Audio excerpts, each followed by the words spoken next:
As you're traveling along Scenic Byway 12, make sure you stop here at Anasazi State Park and Museum, because Scenic Byway 12 isn't just about the beauty, but it's about learning about the culture of the region as well.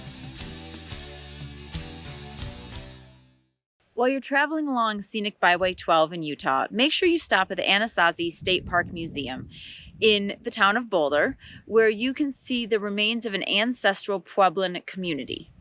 They have a small museum here, but it has a lot of artifacts from the time period, and we're talking 12th century. They think the people were living in this area, and then this is actually an archaeological site where they have opened up and you can see the remains of part of a village. And then there's the whole area had a large village in it. They've actually researched some of that, and then they recovered some of it to protect it and leave it in place. But they do have a nice covered area here where you can see the remains of the buildings that were here. It's pretty interesting.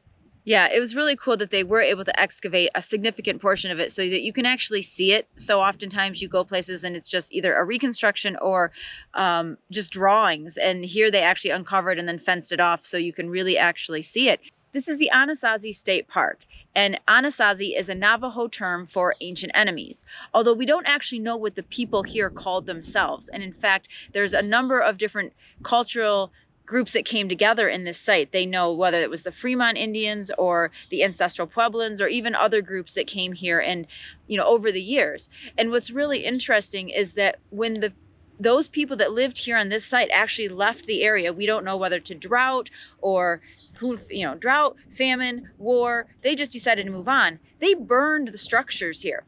So the only thing that's really left is the foundations, which were uncovered, but you can still see the charred remains of the logs that they used to construct their dwelling when they burned it and left, which I found actually more fascinating than anything else, that they didn't just abandon it, they got rid of it before they left. And they don't know why, but that's what they did. Yeah, they said they thought they lived here about 50 years based on the dating of some of the artifacts that they found. Now, what's interesting is you mentioned, sometimes it's just reconstructions and this is the actual thing. There is a reconstructed dwelling here. So that was kind of interesting. So you see sort of the foundations of the structures that were actually here, but then you can go into a reconstructed dwelling to give you a feel of what it was like to be inside the, built with the mud and the stone and the sticks. And it was just, I thought that was really interesting to be able to walk in there and see that as well.